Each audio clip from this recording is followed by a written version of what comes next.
Welcome back to the Mixtape. I'm sitting here with Alesha Dixon. How you doing? Very good, thank you. Okay, so let's talk about Strictly Come Dancing. Yeah. When you kind of entered Strictly Come Dancing, did you think you were going to win?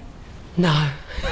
All I thought when I entered the show was, please let me get through every week because I want to learn every single one of these dances.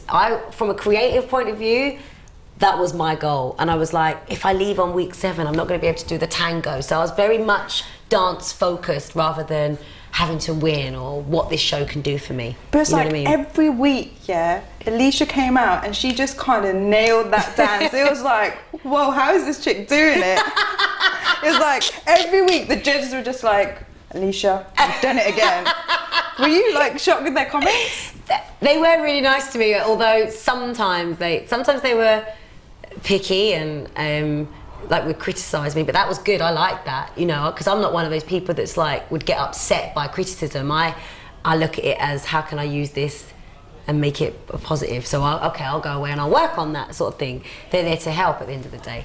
So it was it was the best experience ever. It really did like lift my spirits. I enjoyed every aspect of it, from the dresses, which we had a massive input in as well, to the choosing the music that I danced to. I was very involved in that. In fact, that was one of the things I said to the producers when they asked me about the show. I said, I do get to choose what I dance to, right? Because that was really important, because music and the costume and everything, it all goes into the performance, doesn't it? It's like as a judge now, that's what I always say to the contestants. I say, if you nail those 3 things, the outfit, the music and the dance, you've got a winning dance. So how does it feel to be a judge now on that show? Well, I like it because it feels really sort of powerful, but I don't abuse that power, if you know what I mean. Like, I'm not there to try and belittle or criticise them. I feel like my role is to empathise with them. When they look me in the eye, they know I know how they feel, and that is important. But what if like someone has done really bad and you know them, and you obviously know they're probably going to take it really bad if you tell them that it was not that good? Right. How do you tell them? I think there's a way. Because do you judges kind of go, yeah, she was just like so not good? Once in a blue moon, I'll hear Bruno going, what is she doing? Or what, like every now and then he'll make a little comment. And where, because I can honestly say this hand on heart, he's sitting there, as all 4 of us are, genuinely willing the person to do well. Not one of those judges, even Craig, that people think is a bit harsh, is sitting there wishing someone bad. Like we're like, come on, nail it. And then if you see someone make a mistake, you're like, oh, so you want them to do well. It's a nice position to be in, because, as I said, I've been there, and as the other boys always say to me, they say, none of us have done that. You know what it's like, 10 hours a day for 4 months. It's intense. And I try to be as helpful as possible and as honest as possible. And I think you can be honest with somebody if they're not good, but not in a nasty way. There's no need to be nasty with it. Now, you've done the Strictly thing. You're there as the judge. So I'm thinking next Bollywood film, Bollywood film, kind of like maybe some Bhangra, like a bit of this. See, you've got it. I think this could really work. What do you reckon? Well, you know what? Never say never. Absolutely. I mean, I was out in Mumbai last year, and I went out there with my ex years and years ago because he was featured on a Jazzy B record, and I was in the video doing some of the dancing, and I got to work with this incredible choreographer that was showing me all these wicked moves. So it was exciting. It was something new. So that's an idea. Alesha Dixon and Jazzy B on a track. That'd be cool. That would be pretty good. That'd be really good. I think, we'll talk later, definitely. Cool. So when you were out in Mumbai, you obviously performed there recently, right? GQ Men of the Year Awards. And how was the crowd out there? Well, the crowd was actually, John Travolta was in the audience, I couldn't believe it. Okay, and wow. he was sitting there bopping away to Scandals, it was like wicked. And all these beautiful actresses were there, and we were in awe of everybody, because we were just taking everything in, and my dancers and I and my manager, we loved the whole experience. And the crowd seemed a little bit reserved at first, but then in the party afterwards, everybody was like, we loved the show, it was wicked, and they really enjoyed it, and they gave me a really nice warm welcome and a nice warm response. It's always nerve-wracking when you go to another part of the world and you're singing rap songs, you're thinking, do people even know this? So I was a little bit nervous, but loved it. But when you do go to different parts of the world and people are singing along to your tracks, how does it feel? Oh, there's no words. You sort of think that's the power of music, that you can go to another country where you speak a completely different language, but yet you're on the same page as each other when it comes to music. Like there's not many things that can connect you with other people like that, and music is one of them, especially when I have been to territories where they're singing Breathe Slow or Boy Does Nothing, and I know they don't speak a word of English, but it's amazing, right? And I'm like, it connects you with people, and that's special. So recently you did a photo shoot for Asian Woman. Tell us about that. Oh, honestly, hand on heart, one of the best photo shoots I've ever done. Because I was in my element. From the time I went to India, I'd said I need... See, I can just see it now. Alesha Dixon in a Bollywood film. There you go. You know, I've said it here on the Mixtape. I genuinely wanted to dress up in all of the amazing, like, attire that they had. It was just, like, everything they had on the set. I was like, can I take it home? Can I get married just so I can get married in these beautiful gowns? Like, it was just gorgeous. Because you had like the whole henna thing as well. I had henna, I had beautiful headpieces, I had those lovely earrings that you pin back, and I had all different types of saris. I dressed up like a gypsy girl as well, and I had my whole back hennaed as well, and yeah, it was brilliant. Really good. So in terms of maybe if someone offered for you to be in a Bollywood film, would you maybe think about it, or as long as it was you know, English we speaking. could see you dancing. But you're just gonna be miming.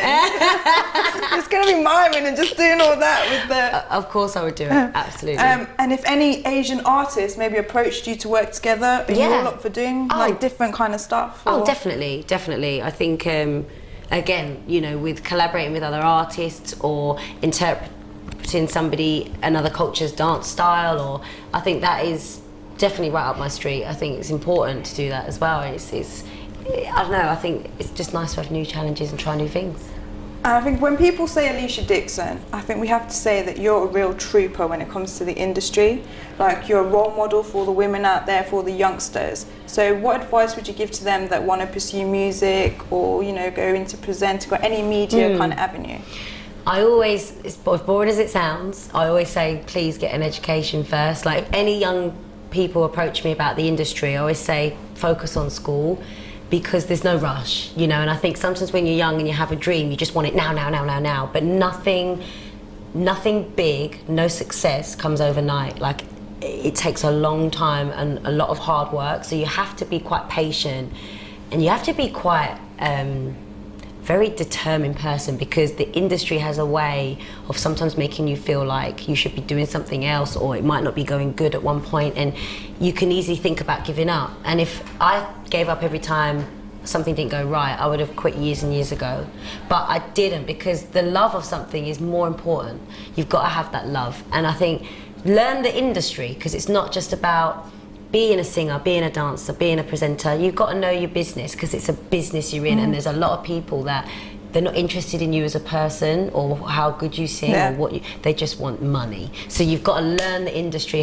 Knowledge is power. So the more you know about it, the more you're protected. Get your education, have something to fall back on, and then be ruthless in your goal. Like, don't stop at nothing. See, Alesha said it, be ruthless. Be ruthless, yeah. How's the music industry changed since you first started out in it to now? Majorly, especially with the way people access music. You know, we're losing a lot of the big stores now. I mean, there's talks that HMVs are going down, and obviously now people just downloading everything. And in the days of Mystique, it was friends and family out in the shop buying your single, and you know, it was just a different way of monitoring the industry, and it's just the way artists are accessed now is different. But I think it's really, really exciting and positive, because I think artists aren't as reliant now on major record companies. There was a time where if you wanted to be an artist, you had to have that record deal, and now there's so many artists and examples of people that are making their own tracks, putting up independently, you know, and they've got a big following as well. With the internet now, you can create your own hype, you know, with Twitter, with Facebook, with YouTube. You can do it yourself and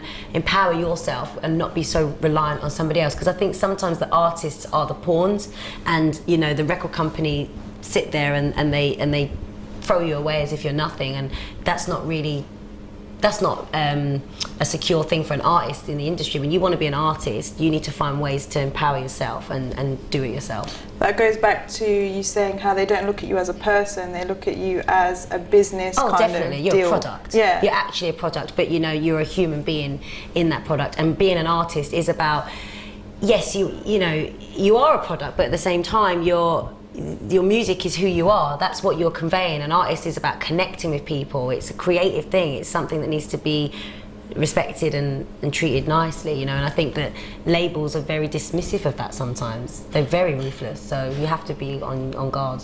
Now, in terms of the UK music scene, yeah, what are your opinions and who do you think's doing well? Very right now? healthy right now, I think, the music scene for UK. I think we're at a time where people in the UK can look to their own and be proud, whereas I think we went for a phase, especially when I was growing up, and I remember Sabrina, who I used to sing with, she always used to say to me when she was growing up, every artist that she liked was in the States. Yeah, there was true. never anyone really No. she really loved in the UK. But I don't think that's the case now. I think there's many artists I think that you people can name quite a few. You can yeah. name a few and be like, yeah, I would be. Them artists could go around the world and, you know, represent the UK, and it's all good. So my favourite artist, and it's probably on everybody's lips at the moment, is Jessie J. And Jessie J for me is the most exciting artist to come out of the UK in years. I've not been this excited about an artist either for a long time. I know, I think that's a name I just keep hearing from everybody, and it's like I think she's up to win a Brit Award as well. So she's it's already like, won yeah. a Brit. I mean, I was aware, again, this is the power of YouTube. I was a fan of Jessie J months and months and months before her song went to radio, before she had a hit. Yeah, she's done a lot of stuff on YouTube. Yeah. Like if you do check it out, she's done a lot of performances and songs that she's just does just for her fans. When I knew that she was world class was when I watched a YouTube video of her sitting on her bedroom floor and in the bathroom, and she was singing Big White Room and Price Tag, and she sat on the floor and she belted this track out, and then it ended, and she didn't, not an ounce of sweat, no veins, nothing. It was just the most effortless thing. And then she was like, okay, and yeah, hope you like it. And I thought, she's so down to earth though, isn't she? She is so cool. Like, I'm not particularly cool, and when I met her, I think I embarrassed myself a little bit, because I went to a party, and obviously because I knew her from YouTube, I've gone, oh, Jessie J, and I was like a proper fan. She must be looking at me, who's this chick? Like, what's she doing? What's she on? Yeah, exactly. But she must have appreciated it though. Yeah, she's cool, and we've spoken since, and it's funny because I don't get like that around many people, but with her I get like that. And there was a big artist was performing one night, and so was she, and somebody offered me tickets to go and see, I think it was Bruno Mars actually, and I was like, no, I'm going to see Jessie J. Like, it's all about Jessie J. Oh, I love Bruno. I love him. Yeah. I don't want to offend him. No, I'm sorry. I do. I put that on my Twitter all the time. But I'm just trying to put it into perspective, like how much I like Jessie as an artist and as a live performer, because she's bringing something serious to the fresh. table. Oh my God, yeah. So what else is coming up for Alesha? Okay, what's coming up? Obviously with the record, I'm going to be going into Asia, down to Australia, fingers crossed to America. Like, I really want to go to America, and also looking at getting involved in some more TV work. I'm always constantly thinking about the next documentary I want to do, always talking to different production companies. I've set up my own production company, which obviously all the documentaries have been my idea, so I want to keep that moving, and in the future look at maybe having my own show. I would like one day, and yeah, just keep working hard.